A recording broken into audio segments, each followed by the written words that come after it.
김은경의 생생경제. 안녕하세요. 김은경입니다. 우리나라 기준금리 연 2%를 내려간 적이 없습니다. 그러니까 2%가 마지노선인데 이 2%를 내려설 가능성이 있을지도 모르겠습니다. 그러니까 2%라는 마지노선이 깨질 수도 있을 것 같은데요. 저성장 기조가 계속되고 있기 때문에 정부는 더 내렸으면 하는 심정이고 민간에서도 제로금리도 가능하지 않겠느냐 이런 얘기가 나오고 있습니다. 그렇지만 이렇게 돈의 값, 이자를 내리게 되면은 우리나라에 머물고 있던 외국인 자본, 이자가 높은 곳으로 갑자기 다 빠져나갈 가능성이 있어서 우려가 됩니다. 엔저 때문에 우리나라 조선업이 일본에 깨지고 있습니다. 우리나라가 가격 경쟁력에서 밀리면서 지난달 국가별 선박 수주량 보면 우리가 3위로 내려앉았습니다. 일본이 낮은 가격을 내세워서 수주에 성공을 하고 있는 거죠. 기억은 우리가 조작할 수 없다는 상식이 깨질까요?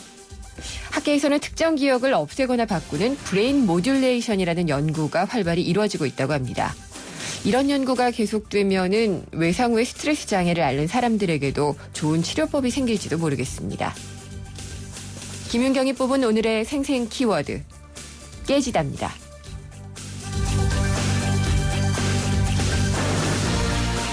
네, 생생경제 매주 금요일에는 주요 경제 이슈에 대해서 뜨거운 토론을 벌이는 금요기획이 준비가 돼 있죠.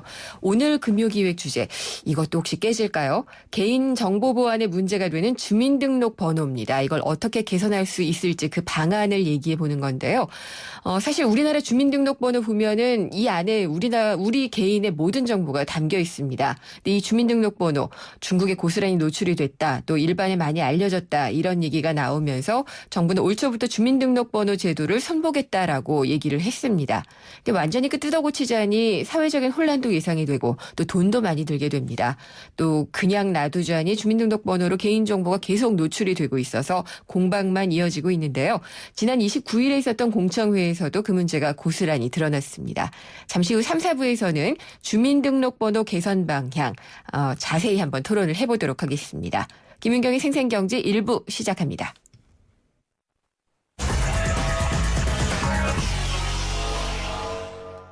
네, 오늘 증시 어떻게 끝났는지 돌아보겠습니다. 우리투자증권의 강현철 투자전략팀장 대신에 오늘은 다른 분이 해주시게 됐는데요. 김병현 연구원, 소속은 우리투자증권이시군요. 김병현 연구원이 해주십니다. 안녕하십니까? 네, 안녕하십니까? 네, 오늘 금요일 시장은 어떻게 끝났나요? 1940포인트로 끝났습니다. 예. 1.24% 그 하락한 1940포인트로 끝났는데요. 거의 상당히 급락을 했다라고 볼 수 있고 패닉 상태다라고 네. 말씀드릴 수 있을 것 같은데요. 주중으로 치면은 한 주에 네. 얼마나 떨어진 거죠? 한 주에 거의 3% 이상 정도 빠졌으니까요. 그렇죠. 예. 네, 상당히 많이 빠졌다고 볼 수가 있겠고요. 그러니까 9월 30일이 거의 2,000포인트에서 그렇죠. 예, 지금 1940포인트니까 상당히 많이 빠졌다고 보실 수 있을 것 같습니다. 네. 그러면 코스닥 시장은 어땠나요? 코스닥 시장은 오히려 똑같이 많이 빠졌는데요. 네. 1.90% 빠진 555.95포인트를 기록했습니다. 코스닥 시장도 9월 25일 583포인트 고점을 찍은 이후에 네. 거의 이제 연일 하락한다라고 보실 수가 있을 것 같아요. 네. 그러니까 간밤에 뉴욕 증시가 많이 내려서 네. 오르긴 좀 힘들겠다 싶었지만은 빠지는 거 보면은 거의 처참하네요. 그러게요. 언제까지 이렇게 갈까요? 사실은 9월 중순 이후에 낙폭이 상당히 과대했습니다. 거의 한 2,050포인트를 기록하다가 단 한 2주 만에 100포인트 정도를 빠진 이런 상황이니까 네. 낙폭이 좀 과대하다라고 볼 수가 있겠고 그렇게 본다면은 여기서 이제 추가적인 하락을 더 예견하기는 좀 쉽지는 않을 것 같고 이 정도 선에서 좀 마무리가 되지 않을까. 바닥권은 어느 정도 상당히 좀 많이 근접을 했다라고 판단을 하시는 것이 좋을 것 같습니다. 그럴까요? 근데 외국인들이 계속 팔고 있잖아요. 네. 그렇기 때문에 이 외국인들이 방향을 틀어주지 않는 한은 네. 바닥을 더 뚫고 갈 수도 있잖아요. 외국인들도 여기서 그렇게 추가적으로 더 많이 팔 것 같다라고 보지는 않습니다. 최근에 네. 외국인들의 그 주요 매도를 기록하는 외국인들은 보통 이제 영국을 비롯한 유럽계 쪽인데요. 유럽계가 최근 3개월 동안 상당히 많이 들어왔었습니다. 네. 이런 좀 단기적인 자금들이 최근에 좀 이제 많이 좀 빠져나간다 이렇게 보고 있고, 원래 이제 한국을 주로 순매수하는 미국계나 이쪽은 여전히 1조 가까이 계속적으로 사주고 있는 이런 모습이기 때문에, 단기적으로 급하게 들어왔던 7, 8월에 들어왔던 이런 자금들이 최근에 좀 급하게 빠져나간다라고 보시면 될 것 같습니다. 네, 오늘은 기관도 많이 팔았죠. 기관들은 사실 오늘 그렇게 많이 팔진 않았습니다. 네. 예. 916억 정도 기관은 이제 산 걸로 이제 나오고요. 예. 투신이나 연기금 등에서는 좀 저가 매수 성격의 순매수가 유입이 됐었습니다. 그렇군요. 오늘 많이 내려서 사실 네. 특징적인 종목이나 업종 뽑기가 쉽지는 않을 텐데 그래도 좀 눈에 띄는 게 있었나요? 아무래도 좀 떨어진 거 위주로 말씀을 드릴 수밖에 없을 것 같은데요. 네. SK 하이닉스 경우가 한 4% 정도 많이 빠졌고, 네. 네이버가 5% 정도 빠졌습니다. 그래서 이 두 종목 같은 경우도 한 최근에 일주일간 흐름이 좀 안 좋은 이런 모습이고, 호텔신라가 상당히 좀 안 좋습니다. 오늘 10% 정도 많이 좀 빠져서 최근 한 4, 5일간 낙폭이 좀 과대한 모습입니다. 다만 이제 현대차 같은 경우는 워낙에 그동안 좀 많이 빠진 이런 모습이었기 때문에 빠지다가 낙폭을 좀 만회한 이런 모습이고요. 하나생명이라든지 LF라든지 이러한 종목들은 현대해상이라든지 이런 금융권 관련 종목들은 소폭의 오름세를 기록했습니다. 네. 호텔신라 같은 경우에는 왜 이렇게 빠지나요? 최근에 좀 이제 면세점 사업권이라든지 네. 이러한 것들 때문에 악재가 좀 있었습니다. 네. 최근에 그런 좀 약간은 그 정책적인 면에 대해서 시내 면세점 추가 허가 정책이라든지 이런 좀 악재가 좀 있고요. 이런 것 때문에 외국인 투자자도 역시나 이제 좀 많이 매도를 하는 이런 모습인데, 그런 매도가 최근에 특히 오늘 상당히 좀 많이 몰린 것 같습니다. 네. 코스닥에서는 요즘에 카카오톡 검열 때문에 다음 요즘 많이 빠졌는데 어땠나요? 코스닥 같은 경우에는 사실은 크게 네. 이렇게 많이 빠지는 이런 모습들은 없었습니다. 네. 다만 보시면 파라다이스나 다음이 7%대로 상당히 좀 많이 빠진 이런 모습이고요. CJ ENM 이런 예. 쪽 미디어 쪽이 좀 많이 빠졌습니다. 그 이외에 코스닥도 오늘 좀 많이 빠졌으니까 종목들도 좀 하락이 좀 많았는데요. SM이 좀 거의 하한가까지 가는 이런 모습이었고요. 그 외에 상승 종목을 보시면 동서라든지 서울반도체, 메디톡스 이런 좀 개별 종목 이슈들이 있는 그런 종목들이 한 보합에서 1%권 내외 네. 이런 정도의 상승세를 기록했습니다. 바닥이면 좋겠네요, 이번 주가. 네. 저희는 또 미국장이나 유럽장이 좀 더 빠지더라도 네. 상당히 그동안 대외적인 미국이나 유럽장이 올라갈 경우에는 코스피가 안 올라갔었고요. 예. 빠질 때만 좀 같이 빠지는 이런 모습들을 좀 보이고는 있는데, 그동안 워낙에 낙폭이 좀 과대했으니까 어떤 해외적인 모멘텀을 계속 반영을 하면서 추가적인 낙폭이 확대되기보다는 지금 정도에서 지수 때는 마무리가 될 것으로 예상을 하고 있습니다. 알겠습니다. 오늘 말씀 잘 들었습니다. 감사합니다. 네, 감사합니다. 네. 우리투자증권의 김병현 연구원이었습니다.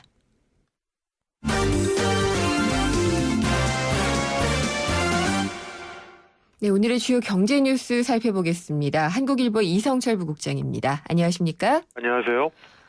최경환 경제부총리가 뉴욕에서 경제 설명회를 가지셨군요. 네, 그렇습니다. 지금 IMF 월드뱅크 세계총회 참석차 미국 방문 중인데요. 네. 뉴욕에서 한국 경제 설명회 IR을 열었습니다. 우리나라가 정부 주관으로 뉴욕에서 한국 경제 설명회를 연 게 2010년 이후 4년 만이고요. 오랜만이네요. 예, 네. 부총리가 직접 가서 설명을 한 거는 2005년 이후 한 10년 만, 근 10년 만이라고 합니다. 그러니까 사실 경제가 잘 나갈 때는 굳이 IR을 안 해도 되겠죠. 그렇죠. 네, 여러 가지 이제 어렵고 또 이제 위기감도 있고 대외적인 신뢰도에도 약간 의문부호가 생기고 하니까 부총리가 가서 직접 이제 우리 경제의 펀더멘탈이 강하다라는 점을 설명을 했는데, 오늘 최경환 부총리 이제 발언 내용을 몇 가지 이제 소개를 해드리면은, 세계경제팀은 축소 균형에서 벗어나서 확대 균형을 추진하고 있다. 그러니까 경기 부양을 위해서 상당히 확장적인 거시 정책을 펴고 있다라는 걸 얘기한 거죠. 그래서 올해는 3.7, 내년에 4.0% 성장을 달성하겠다라는 얘기를 했고요. 최경환 경제팀의 확장적 경제 정책, 이른바 초이노믹스라고 불리는 지금의 정책이 선진국이 추진하고 있는 양적 완화하고 도대체 뭐가 다르냐라고 이제 질문이 나오니까 최경환 부총리는 한국이 취하는 이런 확장적 재정금융 정책은 선진국의 양적 완화하고는 근본적으로 다르다. 그러니까 쉽게 말해서 미국과 일본은 기왕에 재정 적자가 나 있는 상태에서 여러 가지 좀 비전통적인, 그러니까 응급 처방 방식으로 양적 완화를 추진한 건데 네.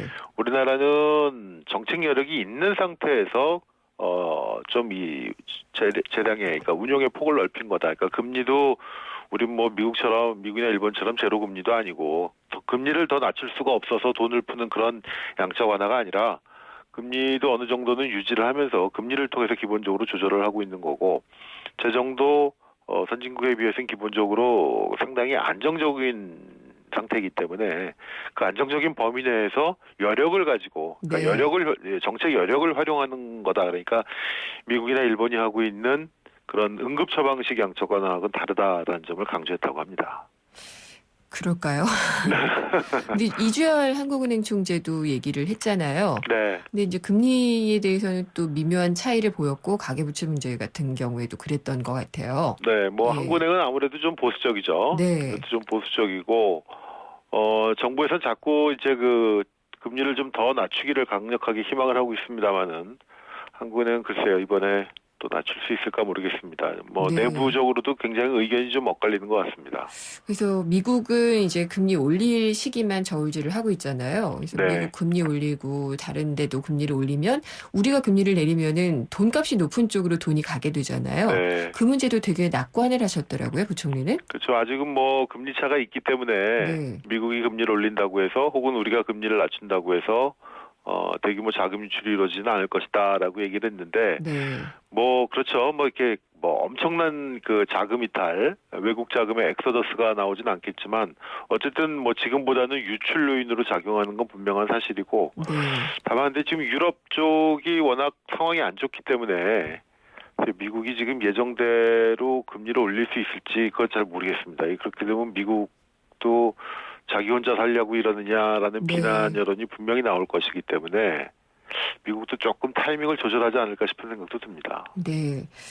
제가 오프닝에서도 말을 했는데 엔저 때문에 일본의 조선업은 잘 되는 것 같아요. 사실 일본 조선이 원래는 뭐 한 10여 년 전만 해도 세계 최강이었죠. 네. 최강이었는데 일본이 그동안 이 조선이 많이 힘들었습니다. 엔화 문제도 있었고 또 이제 워낙 이게 이 인건비가 많이 들어가는 업종 아니겠습니까? 그렇죠. 그러다 보니까 이제 일본은 생산성이 안 맞아가지고 특수한 고부가 가치 선박 일부 외에는 잘 안 만들어서 일본 조선업은 사실 그동안 별로 우리가 경쟁이라고 생각도 안 했는데, 지금 이 세계 해운 조성 시황 분석 기관 클락슨이라는 곳의 자료를 따르면요, 지난달 현재 국가별로 선박 수주량이 우리가 42만 톤 정도고요. 네. 시장 점유율이 20%입니다. 20.7%. 중국이 뭐 압도적이죠. 92만 톤, 45% 점유율이고, 네. 일본이 55만 톤, 27%입니다. 그러니까 우리가 월별 수주 실적에서 일본한테 밀린 게 지금 4월, 6월에 이어서 지금 세 번째라고 그러는데, 물론 이 단순히 톤수만 가지고 국가의 그 조선산업 경쟁력을 볼 수는 없습니다. 네. 아무래도 우리나 일본 같은 경우는 좀 더 고부가 가치 선박들, 뭐 LNG선이라든가 해양 구조물이라든가 이런 것들을 많이 하고, 일반 부가가치가 낮은 일반 상선이나 벌크선 같은 경우는 이제 중국 쪽이 하기 때문에 아무래도 톤수를 보면 중국이 굉장히 많습니다. 네. 근데 이제 일본이 어쨌든 우리나라랑 비슷한 포트폴리오를 가지고 있는 일본이 우리를 앞서갔다라는 건 사실 우리가 굉장히 주목해봐야 될 부분이고, 사실 작년만 하더라도 일본이 액수로 봤을 때 수주 액수가 52억 불밖에 안 됐어요. 네. 우리가 300억 불이고 우리가 한 6분의 1밖에 안 됐는데, 어쨌든 최근에 일본은 이 엔저, 그렇죠. 예. 엔저로 굉장히 가격 경쟁력에 탄력을 받고 있는 건 분명한 사실인 것 같습니다. 그러면 일본, 미국, 중국에 대해서 우리가 그러지 않아도 이제 가격 경쟁력으로 계속 밀리고 있고, 일본이 이제 엔저까지 무장을 해가지고 엔화로 하니까 일본 같은 경우에 한 15% 정도의 가격 여력이 생겼다고 그래요. 예. 그러니까 상당한 정도로 지금 일본이 공세를 펼 가능성이 있는데, 사실 우리는 지금 이 대우, 현대, 삼성 이 3사가 거의 굉장히 힘겨운 싸움을 벌이고 있고, 그래서 업계 내에서는 상당한 정도의 덤핑 수출이 이루어지고 있다, 이런 지적도 지금 나오고 있는데요. 게다가 일본 같은 경우는 작년부터 조선사들이 계속적으로 지금 합병 통합을 진행하고 있습니다. 네. 그러니까 업계 내에서 산업구조 조정이 이루어지고 있는 거죠. 우리 같은 경우는 그런 것도 안 되고 있고, 아무튼 일본의 공세가 무섭고, 네. 돌려 말하면은 요즘 그러지 않아도 반도체도, 휴대폰도 어렵고, 석유화학도 어렵고, 조선도 어렵고, 전체적으로 우리나라 제조업에 상당한 위기가 오는 것이 아닌가 하는 생각을 좀 갖게 됩니다. 네, 걱정이 좀 되네요. 네. 중국과 베트남 사람이 시장 경제, 자본주의에 대해서 좀 더 우호적이다, 이런 조사 결과가 있군요. 예, 재밌는 조사 결과가 나왔는데요. 네. 미국의 퓨 리서치라는 곳에서 조사를 해봤다고 합니다. 전 세계 44개국 국민들을 대상으로 조사를 했는데, 시장 경제에 대해서 어떻게 생각하냐고 했더니, 네. 시장 경제를 채택하고 있는 미국하고 영국에서는 한 60 내지 70% 정도만 시장 경제를 옹호한다라는 답변이 나왔고, 오히려 중국하고 베트남 같은 경우는 90%, 베트남 같은 경우는 95%, 네. 중국 같은 경우는 76%가 자유시장 경제를 선호한다, 이런 답이 나왔다고 합니다. 왜 그럴까요? 아무래도 그런 것 같습니다. 여기는 이제 아직도 공산주의 체제, 사회주의 체제를 유지하고 있는 나라고, 기본 틀은. 거기에다가 이제 시장 경제를 가미하고 있는데, 그러다 보니까 이 어떤 이윤 동기라든가, 네. 이런 거에 대해서 굉장히 매력을 갖고 있는 것 같고, 반대로 오랫동안 자본주의 체제를 갖고 왔던 미국이나 영국 같은 경우는 특히 이제 최근 들어서 각종 불균형의 심화, 네. 빈부차, 이런 것 때문에 이 현 체제에 대해서 상당한 회의적인 시각이랄까요? 그런 것들을 갖고 있다는 것 같은데, 미래에 대한 네. 낙관도에서도 베트남 사람들은 90%가 미래 세대가 지금보다 나아질 것이다라고 대답을 한 반면에, 그렇군요. 미국 같은 경우는 다음 세대가 지금 세대보다 잘 살 것이다라고 대답한 응답이 30%밖에 안 됐다고 합니다. 이미 자본주의를 경험한 선배 국가들이 좀 회의적이고 아직 경험하지 못한 쪽에서는 희망을 많이 갖고 있는 것 같네요. 그렇습니다. 네, 오늘 말씀 잘 들었습니다. 감사합니다. 네, 고맙습니다. 한국일보의 이성철 부국장이었습니다.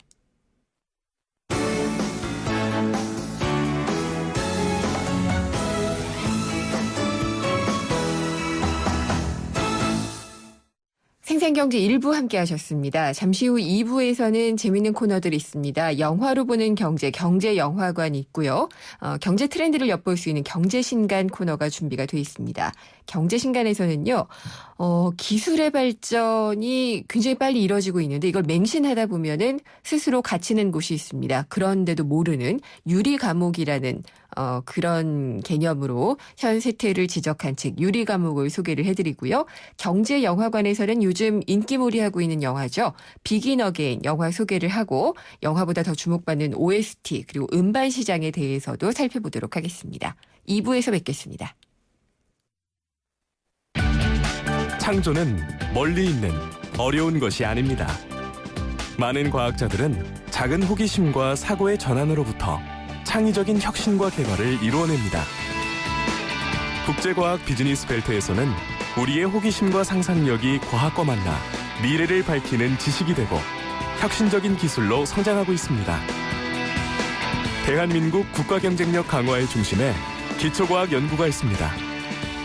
기초과학의 밑거름이 창조경제의 큰 걸음이 됩니다. 이 캠페인은 미래창조과학부와 기초과학연구원이 함께합니다.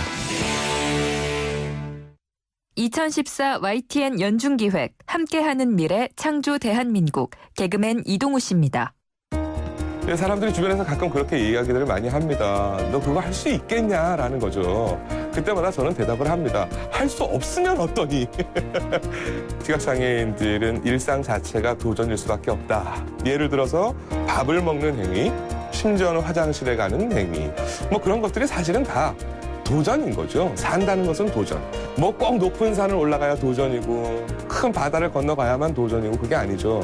살겠다라고 하는 도전, 그 도전에 있는 희망. 이것이 같은 뜻의 단어인 것 같은데 하루하루를 진정한 행복을 느끼면서 살고자 한다면 바로 그 안에 대한민국의 희망과 미래가 함께 있다고 생각합니다. 2014 YTN 연중기획 함께하는 미래 창조 대한민국 YTN 라디오가 함께합니다. 20년차 경제 전문 기자 김인경 기자가 전하는 알기 쉬운 경제 이야기. 김인경의 생생경제.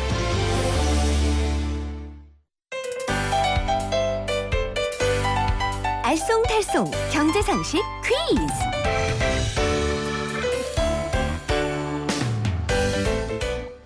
안녕하세요. 경향신문 조미덕 기자입니다.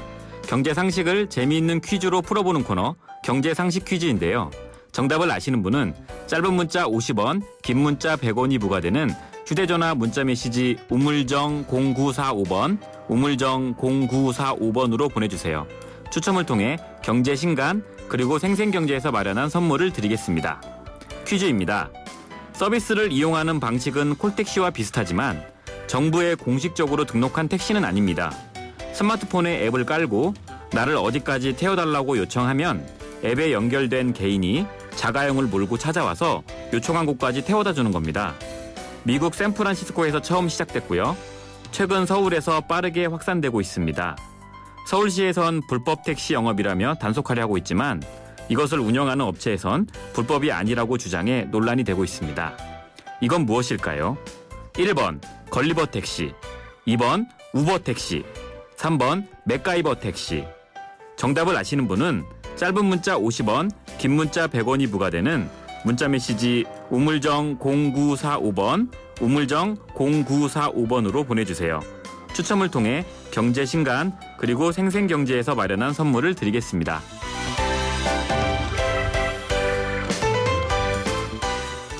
예, 문제 잘 들으셨나요? 세상의 베이스가 되다 포스코 협찬으로 김윤경의 생생경제 2부 시작하고요.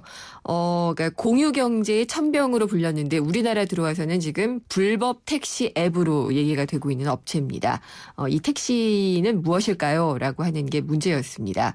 보기가 다 버자 돌림입니다. 1번 걸리버 택시, 2번 우버 택시, 3번 맥가이버 택시입니다. 제가 힌트를 오늘 드릴 수 있을 것 같은데 보기 중에서 제일 짧은 거 택하시면 될 것 같습니다. 보기는 1번 걸리버 택시, 2번 우버 택시, 3번 맥가이버 택시입니다. 정답 아시는 분은 샵의 0945, 샵의 0945 짧은 문자는 50원이고요. 긴 문자는 100원이 부과되는 샵의 0945 문자로 보내주시면 됩니다. 정답 보내주신 분들께는요. 오늘 경제신간에서 소개해드릴 책 유리 감옥 보내드리도록 하겠습니다. 광고 듣고 다시 돌아오겠습니다. 안녕하세요. 초보 운전자 수지입니다. 도로는 무섭고 차는 왜 이리 많은지 엄마야. 그래서 저는 살아있는 친구를 만났어요. 반응형 블랙박스 유라이브. 와, 정말 살아있네. 유라이브. 살아있는 블랙박스 유라이브. 김인경의 생생경제. 생생경제가 뽑은 이 한 권의 책. 화제의 경제신간. 매주 금요일 만나는 시간입니다. 오늘의 경제신간 홍순철 북칼럼니스트 자리에 나오셨습니다. 안녕하십니까? 예, 안녕하세요. 오늘은 어떤 책 소개해 주실 건가요? 예, 오늘은 유리 감옥이란 제목의 책입니다. 감옥. 예. 예. 뭘까요, 유리 감옥이? 짐작이 되십니까? 갇혀 있는 줄 모르는데 갇혀 있는 거. 네. 네. 사실 우리가 매일 마주하고 있는 스마트 기기의 스크린 화면이라든가 네. 컴퓨터의 모니터 이런 것들이 유리 감옥이다라고 네. 이야기하는 책인데요. 세계적인 디지털 사상가이면서 저널리스트인 니콜라스 카가 쓴 책입니다. 생각하지 않는 사람들 썼던 작가죠. 그렇습니다. 네. 현대인들이 이 유리 감옥에 자발적으로 네. 갇혀서 삶을 지배당하고 있다 이런 이야기를 하고 있는데요. 네. 뭐 다들 느끼실 겁니다. 마치 블랙홀처럼 인간의 모든 일상을 지금 이 컴퓨터 화면과 스크린 화면들이 빨아들이고 있죠. 그래서 유리 저희 감옥입니다. 앞에도 많네요. 맞습니다. 몇 개가 있나요? 3개나 네. 있는데요. 인간은 속수무책으로 그러는 동안 생각을 통제당하고 있다라고 이야기하고 있는데요. 저자는 이러한 삶이 우리가 과연 바라던 삶이냐라고 묻고 있습니다. 네. 니콜라스 카는 말씀하신 것처럼 생각하지 않는 사람들이란 책을 통해서도 인터넷과 디지털 세상에 대한 심각한 경고를 한 바 있는데요. 네. 언제 어디서나 접속 가능한 시대, 유비쿼터스 세상이라고 이야기를 하는데 그 세상에서 인간이 효율성과 편리성을 얻었다면 그 대신에 생각하는 능력을 잃고 있다라고 네. 비판을 했었죠. 인터넷 사용이 우리의 뇌 구조를 바꾸고 있다라고 이야기를 했는데 네. 이번에는 더욱더 본격적으로 우리가 어떻게 자발적으로 유리 감옥 속에 갇혀 있고 어떤 삶을 살아가고 있는지 소개해주고 네. 있습니다. 그렇군요. 그런 의식을 하는 건 좋은 것 같아요. 기술이 모든 걸 결정한다는 기술 결정론에 대한 어떤 반론으로서는 좋은 것 같은데 맞습니다. 좀 과도하게 쓰지 않나라는 생각도 얼마 좀 드는 것 네, 같아요. 제 생각에는 우리가 예. 과도하게 사용하고 있기 때문에 과도하게 얘기하지 않으면 경각심을 느끼기 쉽지 않아서 그럴 수 있어요. 좀 과도하게 쓴 게 아닌가라는 생각이 들더라고요. 알겠습니다. 책 낭독 한번 들어보고 가겠습니다.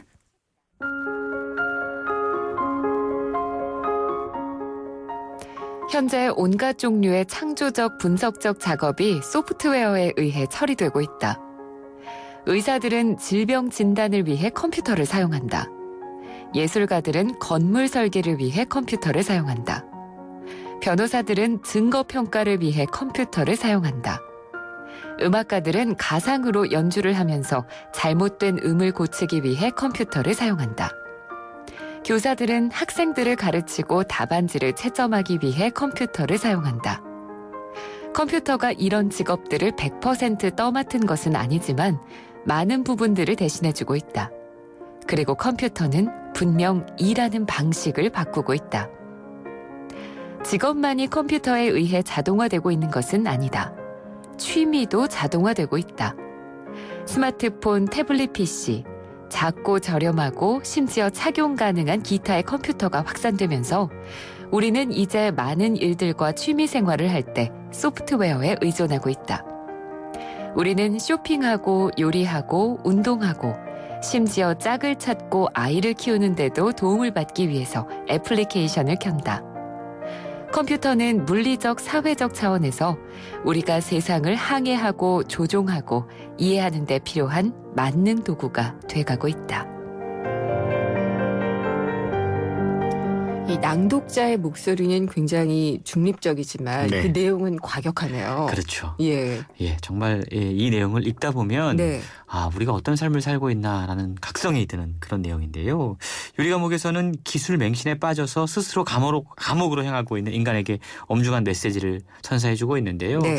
책에 여러 가지 흥미로운 사례들이 많이 소개가 되고 있어요. 예를 들어서 북극에 거주하고 있는 에스키모 종족 이누이트족에 대한 이야기가 소개가 되고 있는데요. 네. 이 이누이트족은 사냥을 해서 먹고 사는 종족입니다. 근데 원래 전통적으로 개썰매를 끌고 다니면서 사냥을 했는데요. 그렇죠. 최근 들어서 기술의 발달로 얼음과 눈 위를 달릴 수 있는 GPS가 장착된 설상차라는 거를 개발을 해서 그걸 타고 다니면서 네. 사냥을 하고 있다고 그럽니다. 달라졌네요. 많이 달라졌죠. 예. 그래서 과거에는 어린 사냥꾼들이 길찾기 기술을 배우기 위해서 오랜 시간 동안 어른들에게 그야말로 사사를 받고 그렇죠. 배우고 네. 힘든 훈련을 참아내야 됐는데 이제는 GPS 수신기를 구입하면 이런 훈련을 받지 않아도 됐고 수신기에 의존해서 길을 찾아다닐 수 있는 그야말로 그들에게 있어서 편리한 세상이 네. 열려 있는 것처럼 보이는 거죠. 사실 어떻게 보면은 우리가 간단한 계산도 안 하잖아요. 그렇죠. 휴대폰으로도 전자계산기가 되고 뭐 내비게이션 쓰시죠? 홍순철 많이 쓰죠. 예. 네. 근데 내비게이션에 의존하지 않고 내가 더 효율적으로 되고 있다라고 생각을 하거든요. 그렇습니다. 이게 아니라는 거죠. 맞습니다. 제가 지금 이누이트 쪽의 이야기를 예로 설명을 드렸는데요. 겉으로 보기엔 아무런 문제가 없어 보여요. 삶이 편리해진 것처럼 보입니다. 네. 하지만 최근 들어서 이 GPS 기기를 사용하는 이누이트족들에게 심각한 사고가 많이 일어나고 있다고 그럽니다. 어떤 경우인가요? 예를 들어서 날씨가 이제 북극이다 보니까 갑자기 추워지면서 GPS 수신기가 고장이 난 거예요. 네. 길을 잃게 됩니다. 그러니까 길을 찾을 수 있는 능력이 없으니까. 그렇죠. 또 얕은 얼음 위로 가다가 글로 가라고 했는데 네. 날씨가 따뜻해지면 얼음이 깨지면서 예기치 않는 사고가 발생하게 되는 거죠. 네. 그리고 길을 잃어버리면 길을 찾으면 되는데 길 찾는 방법을 배우지 못했잖아요. 네. GPS에 의존하다가. 그래서 황무지에서 길을 잃고 마는 경우들이 자주 발생한다라는 건데요. 말씀하신 것처럼 지나치게 내비게이션에 의존해서 운전하는 사람들은 지리와 방향 감각을 키울 수 없게 되고요. 네. 모든 정보와 스케줄이 스마트폰에 저장되어 있는 사람들은 스마트폰 배터리가 나가면 당황스럽죠. 잃어버리면 아주 멘붕이 찾아오죠. 그렇습니다. 예. 그런 우리의 삶을 목격을 하게 되는 것이죠. 네. 편리하다. 기술이 발전이 되면 우리 삶이 더 효율적으로 되고 경제적이 된다라는 가설에 그렇지 않다라는 결론을 내린 거네요. 그렇습니다. 그러니까 이 책은 유리 감옥에 갇혀있는 우리의 삶이 어떤 모습인지 소개해주면서 네. 앞으로 이런 상황이 지속되게 될 때 우리의 일자리는 인간의 삶은 어떻게 변모하게 될지 소개해주고 있는데요. 네. 구글이 이미 무인 자동차를 발명했다고 그렇죠. 그러죠. 예. 이제는 뭐 가만히 앉아 있으면 목적지 설정하면 원하는 목적지에 가 있을 수 있습니다. 네. 그런데 몇 가지 문제가 발생할 수가 있어요. 고장이 난다거나? 그렇죠. 예. 혹은 소프트웨어, 컴퓨터가 조종하는 자동차가 사고를 일으키면 사상자가 발생하면 이 과실은 누구의 책임입니까? 아, 그렇죠. 이 소프트웨어 개발자의 문제인지 이걸 사고 있는 주인의 그렇죠. 문제인지 기계한테 책임을 물을 수는 그렇죠. 없으니까요. 그러니까 인간의 삶이 예상치보다 훨씬 더 복잡하거든요. 아, 이런 세상에서 네. 컴퓨터가 인간의 모든 결정을 대신할 수 없는 일들이 벌어지게 되고요. 실제로 비행기가 이미 상당 시간을 자동 항법 장치에 운항하고 있기 네. 때문에 조종사들의 비상 상황 대처 능력이 떨어지고 있다고 그러고요. 이것 때문에 사고가 난 경우가 실제로 있잖아요. 그렇습니다. 예. 의료업계도 원격 진료 등 자동화의 영향을 지금 심각하게 받고 있습니다. 네. 앞으로는 전쟁도 자동화에 의해서 로봇이 수행할 가능성이 크다라고 그러죠. 예. 이렇게 편리하다는 이유 때문에 기계에 컴퓨터의 모든 통제권과 선택권을 넘겨버린다면 우리는 과연 무엇을 하게 될까요? 인공지능 이런 게 계속 개발이 되고 있잖아요. 그렇죠. 그게 이 컴퓨터일 텐데 이들에게 윤리나 어떤 융통성을 가르치기는 어렵잖아요. 맞습니다. 네. 그래서 우리의 삶을 우리의 미래의 어떤 인간의 조건을 한번 따져봐야 된다라고 하는 건데요. 사회심리학자들의 연구에 의하면 인간의 행복과 만족감 이거 우리가 정말 바라고 있는 거잖아요. 네, 그렇죠. 이건 우리가 세상에서 실제로 무언가 의미 있는 일을 직접 할 때 얻을 수 있다고 그래요. 네. 우리의 주의 집중이 온통 컴퓨터 스크린과 스마트폰 액정에 향해 있는 순간 우리는 세상과 떨어져 있게 되고 대면할 수 있는 시간이 줄어들게 됩니다. 결국 네. 삶의 행복과도 멀어지는 결과를 초래한다는 건데요. 몸을 쓰고 땀을 흘리고 세상과 직접 대면할 때 우리가 네. 살아있음을 느낄 수가 있습니다. 그런데 우리는 지금 이러한 모든 충만한 감정들을 자발적으로 다 포기하고 디지털 문명이 주는 공허함 속으로 빠져들고 있다라는 네. 건데요. 저자는 이렇게 이야기합니다. 스스로 들어간 유리 감옥으로부터 빠져나와서 인간적인 삶을 추구해야 되고 인간이 주인이 돼서 기계를 다루어야 된다. 네. 기계가 주인이 돼서는 안 된다는 이야기를 하고 있고요. 선택은 지금 해야 된다고 이야기합니다. 바로 지금. 그렇죠. 네. 우리의 미래는 공상 과학 영화에서 보던 끔찍한 모습으로 전락할 수도 있기 때문에 지금 네. 우리가 유리 감옥에서 빠져나와야 된다라고 책은 결론 짓고 있는 것이죠. 그러면 어쨌든 우리가 기계를 쓰고 있다는 어떤 주체성도 그렇습니다. 인식을 하고 기계에 대한 의존도보다는 어떤 것을 직접 하는 그런 일들을 해라. 그렇죠. 우리가 라는 직접 할 수 있는 조언이군요. 일들은 직접 만나서 이야기하고 소통하고 네. 그렇게 하면서 뭔가 좀 대인관계 지능도 향상이 되고 행복감도 커질 수 있다는 것이죠. 근데 가상현실 기기 이런 것도 좀 많이 나오던데 맞습니다. 그렇게 되면은 더더욱 복잡해지겠군요. 예. 사랑도 요즘에는 뭐 네, 가상으로 한다고 하기도 하니까. 그러는데요. 예. 경험해보지 못해서 잘 모르겠지만 과연 그런 것이 실제 우리가 세상에서 나누는 사랑과 비교할 수 있을까라는 느낌도 들긴 합니다. 네, 비교할 수 없어야겠죠. 그렇죠. 알겠습니다. 오늘 말씀 잘 들었습니다. 감사합니다. 고맙습니다. 홍순철 북칼럼니스트였습니다. 생생경제를 다양하게 만나는 방법. YTN 라디오 앱 예스와 웹사이트 김윤경의 생생경제 또는 트위터 YTN_이코노미로 실시간 듣기와 다시 듣기를 하실 수 있고 방송 내용에 대한 문의와 의견을 주실 수 있습니다.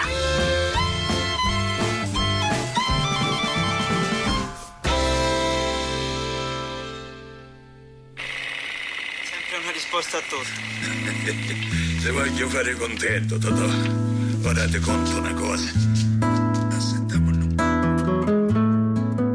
네, 방금 책에서 경제 이야기 찾아봤지만요. 금요일의 생생경제는 좀 어깨에 힘 빼시고 들으셔도 괜찮습니다. 이번에는 영화에서 경제 이야기 찾아보겠습니다. 경제영화관 경향신문의 박병률 기자 나오셨습니다. 안녕하십니까? 네, 안녕하세요. 네, 오늘 어떤 영화 소개해 주시나요? 네, 좀 가을에 어울리는 좀 잔잔한 로맨틱 코미디. 로맨틱 코미디인가요? 네, 로맨틱 코미디로 분류가 됩니다. 아, 네. 네, 존 카니 감독의 비긴 어게인인데요. 네. 요즘 입소문 많이 나가지고 이런 아시는 분들이 많을 것 같습니다. 이 배급사에 따르면 이 영화 우리나라에서 지금 전 세계에서 가장 흥행이 좋다. 이런 얘기를 지금 듣고 있습니다. 그건 왜 그럴까요? 우리 정서랑 좀 비슷하지 않을까요? 예. 키라 나이틀리를 좋아하는 팬들이 많아서 그렇지 않을까요? 그것도 맞을 것 같습니다. 네, 일단 줄거리 소개를 해주시죠. 네, 어떤 인생 최악의 날에 만난 두 사람이 의기투합을 해서 멋진 음반을 만드는 그런 이야기인데요. 네. 이제 지금은 슈퍼스타가 된 남자친구를 둔 그레타라는 여성이 있습니다. 남자친구가 슈퍼스타가 되면서 이게 바람을 피우는데 네. 이걸 보고는 분노하면서 헤어집니다. 근데 또 발굴한 유망주마다 실패를 하는 그런 프로듀서가 있는데요. 네. 이제 댄이라는 사람입니다. 마침내 자기가 만든 회사에서 잘립니다. 이제 흐름한 카페에서 그 충격을 받아서 이제 거의 뭐 무너져 내려가고 있는데 그때 때마침 그레타가 그 카페에서 부르는 노래 소리가 들립니다. 네. 네. 네, 그때 사실 그레타는 노래를 부르기 싫은데 억지로 하죠. 네, 친구가 한번 불러봐 이래가지고 마지못해 부르는 노래인데요. 이게 바로 이제 댄의 귀에 번쩍 뛰는 겁니다. 그래서 두 사람이 일기투합을 해서 한번 음반을 만들어 보자. 네. 이래서 이제 음반을 만들게 되는데 이 처음에 이제 그 제작사에서 받아들이지 않습니다. 그러니까 돈은 없고 데모 테이프 만들어야 되고 그렇다면 우리 현장에서 한번 녹음을 해보자. 네. 그러면서 이제 뉴욕의 뒷골목이라든가 그 엠파이어 스테이트 빌딩이 보이는 옥상, 네. 그다음 지하철 승강장 이런 데를 이제 돌아다니면서 이제 숙석 스튜디오로 해서 음악을 녹음하는데요. 이 장면들이 참 멋진 것 같습니다. 저도 이거 아주 좋았어요. 특히 이 엠파이어 스테이트 빌딩 건너편에 있는 옥상. 네, 이거 그렇죠. 참 좋았어요. 진짜 그렇게 녹음하면 참 멋있을 것 같은데요. 네, 근데 아마 이게 녹음기가 굉장히 좋지 않은 이상은 노래가 잘 안 들어가지 않을까. 근데 하여튼 아름다운 장면이었던 것 같고요. 근데 이게 음악이 정말 좋았다라는 분들이 많아요. 네. 또 특히 영화에서 좀 잊지 못하는 장면이 두 사람이 한쪽 귀에 하나씩 이어폰을 꽂고 네. 이제 뉴욕 밤거리를 막 뛰어다니는 건데 그렇죠. 그때 이제 댄이 이런 얘기를 하죠. 그 음악이라는 것은 좀 평범함 속에서 특별함을 만나게 해주는 마법 같다. 네. 지극히 따분한 일상의 순간까지도 어떤 의미를 갖게 된다. 이런 얘기를 하는데 우리가 뭐 지하철이나 이런 데서 이어폰 꽂고 세상을 바라보면 좀 독특해 보일 때가 많죠. 그런가요? 네, 저는 사실 좀 공감을 좀 많이 했습니다. 예, 저도 이어폰 쪽이기는 한데 굉장히 그 음악은 신비한 건 맞는 것 같아요. 네. 굉장히 절망스러운 순간에도 또 희망을 보여줄 수도 있고 참 좋은 것 같은데 근데 이 영화에서 우리가 그 얘기하려는 건 아니잖아요. 네, 어떤 그렇죠. 경제 이야기를 뽑아오셨나요? 이 영화 보면 특이한 게 계약 이야기가 생각보다 많이 나옵니다. 네. 이제 이런 데모 테이프를 만들어 가지고 가는데 음반사에 제출을 하니까 딱 마음에 듭니다. 그래서 이제 이 음반사가 제안을 하는데 이 테이프를 만든 이제 작곡자 그러니까 그레타가 1, 우리가 9를 가져가겠다. 네. 이렇게 얘기를 합니다. 그러니까 이제 그 작곡자인 그레타는 아니 왜 이 데모 앨범 만드는데 네. 단 한 푼도 안 썼는데 왜 9를 가져갑니까? 이렇게 따지는데요. 그러니까 이제 제작자 사장이 최고의 스태프들이 이제부터 당신의 음반 판매를 도울 거다. 그러면서 이제 원래 음반계는 다 그래요. 네. 이렇게 얘기를 하는데요. 오늘 이 저작권에 대한 좀 말씀을 좀 드리겠습니다. 그래요? 저작권 얘기하기 전에 잠깐 우리 영화에 있는 그 장면들 한번 좀 들어보고 갈 수 있을까요? So, this is a new song for anyone who's ever been alone in the city.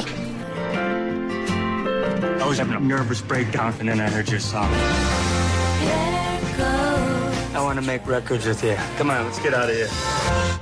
You're gonna have to get these beers, though. Let's record an album. We don't even need to rent a studio. We can record outside, Every song we do in a different location. under the bridge, Side of town. rowing boats in Central Park. If we get arrested, Keep rolling. Here we are. We hope you like. This is unbelievable. You're a total rock star. you're Dave Cole. Would you mind taking a photograph? I don't know what to say. I loved him like a fool.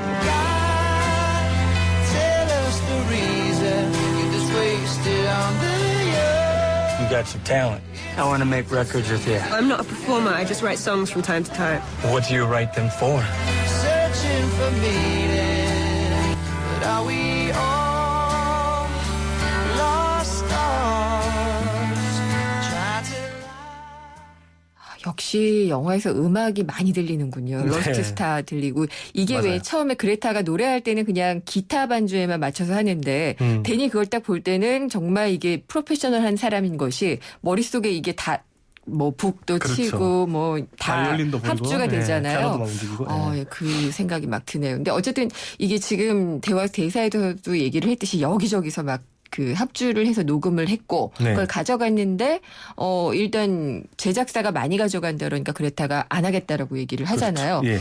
근데 그레타는 그러면은 어떤 식으로 가수로 데뷔를 하게 되나요? 네, 결국 제작사와 계약을 맺지 않습니다. 네. 이 그레타의 선택은 아이튠즈로 가는데요. 네. 네, 이 음원 유통 플랫폼이죠. 예. 애플이 2007년에 선보인 이 음원 유통 플랫폼인데 직접 제작사를 통하지 않고 단 $1에 이 아이튠즈 스토어에 올려버립니다. 이거 어차피 CD나 LP든 뭐 하여튼 이런 앨범을 만들어가 발매를 하면 제작비나 유통비, 인건비가 드는데 이렇게 음원으로 해서 이런 아이튠즈 스토어 이런 데 올려버리면은 이제 별도의 유통 비용이 들지 않기 때문에 사실 좀 싼 가격에 음원을 제공을 할 수가 있습니다. 또 이제 또 전 세계 네티즌들을 대상으로 자신이 직접 판매를 할 수가 있는 거죠. 그렇군요. 지금 가수들이 이런 방법 꽤 택하나요? 네, 요즘 많이 하죠. 아니면 아예 이제 싱글 앨범이라 가지고 아주 가격을 낮춰가 판매를 하든지. 사실 이제 이런 형식으로 하면 이 작곡자 입장으로서는 또 크게 손해가 아닌 게 어차피 제작사를 통해가 판매를 해도 내가 1대9 같으면 뭐 $10면 $1밖에 가져가지를 못하지 않습니까? 근데 이제 이런 식으로 음원에 팔아버리면 오히려 이제 수익이 많이 나기 때문에 그렇게 뭐 실제로는 그렇게 손해가 나지 않는 구조로도 볼 수가 있을 것 같고요. 네. 사실 그 싸이의 강남 스타일도 보면 어떤 처음에 거대 유통사를 끼고 판매한 게 아니라 유튜브에 올렸다가 이게 아주 크게 히트를 하는 거죠. 그렇죠. 네, 그래서 또 음원이 판매가 돼가지고 엄청나게 돈을 버는데 지금 이런 사례들 많이 나오고 있습니다. 네, 그 전 남자친구로 나오는 사람이 진짜 가수잖아요. 네. 마룬5 그 사람들이 만든 곡이 싸이의 유튜브를 또 이기지 않았나요? 그랬을 겁니다. 네. 그랬던 기억이 나는데. 근데 이게 음원으로 팔리는 시장, 그러니까 국내 음원 시장 같은 경우는 규모가 얼마나 되는지가 궁금해요. 네, 이 갈수록 커지고 있는데요. 2011년이 한 6천억 원대였고요. 그리고 2012년이 이제 8천억 원대 넘어섰고, 지금은 이제 1조 원대가 넘어섰다. 네. 지금 이런 이제 평가들이 나오고 있습니다. 이렇게 이제 또 돈이 되는 분야다 보니까 이제는 대기업들이 하나둘씩 뛰어들고 있는데요. 네. 그러면서 지금 경쟁이 점점 치열해지고 있습니다. 그렇군요. 근데 이게 음원 유통사가 가져가는 몫이 국내에서는 꽤 많다고 들었어요. 네, 이 음원 유통사도 또 여기서 사실 또 떼가는데, 예. 2010년에 한 인디밴드가 생활고에 시달리다가 사망한 그런 사건이 있었는데. 달빛 요정? 네, 아마 있을 겁니다. 네. 그렇죠. 그때 결국 이제 이 음원 시장의 왜곡된 구조가 또 올랐는데, 그 미국 시장 같은 경우는 이 유통사가 한 30% 정도 수익을 떼가는데요. 네. 우리나라는 거의 한 46% 정도 떼갑니다. 그렇군요. 노래 음원 한 곡당 가격, 일본은 한 2,200원 정도, 영국은 한 1,000원 정도 보장을 해주는데, 네. 우리나라 60원대에 불과합니다. 너무 싸네요. 요즘 이거 무한 서비스가 나오고 있습니다. 네. 한 월 6,000원 내면 네. 무한적으로 들을 수 있다. 이런 식으로 해보니까 음원당 하나 저작권자가 가져가는 게 0.6원이다. 예. 지금 요즘 논란이 많이 되고 있습니다. 그렇군요. 이게 출판계에서도 매절 계약이라고 있잖아요. 네. 예, 그거랑도 좀 유사하게 느껴지네요. 네, 맞습니다. 이번에 그 공정거래위원회가 매절 계약 문제 있다. 네. 그러면서 이제 약관을 시정해라 이러면서 문제가 됐었는데요. 이 예전에 우리나라 그 구름빵이라고 네. 유명한 애니메이션이 있었는데, 이 구름빵이 뭐 TV 애니메이션이나 뮤지컬 이렇게 만들어지면서 약 한 4,400원이 넘는 네. 매출을 올렸는데요. 이 저작자 가져간 돈이 겨우 1,800만 원에 불과했다. 네. 논란이 됐습니다. 이 출판업계에서 계약을 할 때 처음에 이제 저작자에게 일정 부분 돈을 주고요. 그 다음부터는 모든 저작권을 출판사가 가져가는 네. 그런 형태가 있는데, 이걸 매절 계약이라고 합니다. 없어져야지 될 텐데. 예, 좀 문제가 많이 됐습니다. 음원 유통에 대해서도 상당히 좀 많이 들여다 봐야지 될 것 같고, 비긴 어게인을 상당히 심각하게 보셨군요. 아니, 저는 재밌게 봤습니다만. 네. 눈에 띄었습니다. 알겠습니다. 경제영화관 잘 들었습니다. 감사합니다. 네, 감사합니다. 경향신문의 박병률 기자였습니다. 특별한 브랜드에는 그 특별함을 증명하는 스페셜 에디션이 있습니다. 푸르지오에는 서밋이 있습니다. 아무나 누릴 수 없는 푸르지오의 최상위 주거 브랜드. 오직 서초와 용산에서만 만날 수 있습니다. 놓칠 수 없는 절정의 가치. 푸르지오 서밋. 대우건설.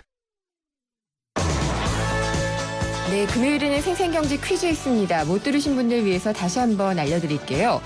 퀴즈는요, 서비스를 이용하는 방식은 콜택시랑 비슷하지만 정부에 공식적으로 등록한 택시는 아닙니다. 스마트폰에 앱을 깔고 요청을 하면 되는 건데요. 이 택시는 무엇일까요가 문제였고요. 보기 드리겠습니다. 1번 걸리버 택시, 2번 우버 택시, 3번 맥가이버 택시입니다. 정답은 오늘 방송 끝나는 오후 5시까지 짧은 건 50원, 긴 문자는 100원이 부과되는 휴대전화 우물정에 0945번 누르시고 정답 보내주시면 됩니다. 정답 보내주신 분들 중에 선정을 해서요. 오늘 소개해드린 경제신간 유리 감옥을 보내드리도록 하겠습니다. 샵에 0945 문자 주신 분들 소개해드릴게요. 0579님, 작년에 샌프란시스코에서 이용을 해봤습니다. 안전장치만 있으면은 찬성이라고 하셨는데 3132님은 불법이라고 봅니다. 한국 택시 생태계에는 맞지 않다라고 얘기를 하셨습니다. 잠시 후 3, 4분은 금요기획입니다. 개인정보 보안 얘기로 불거지고 있는 주민등록번호 개선 방안 전문가 두 분 모시고 나눠보도록 하겠습니다. 4시 뉴스 듣고 3부에서 뵙겠습니다.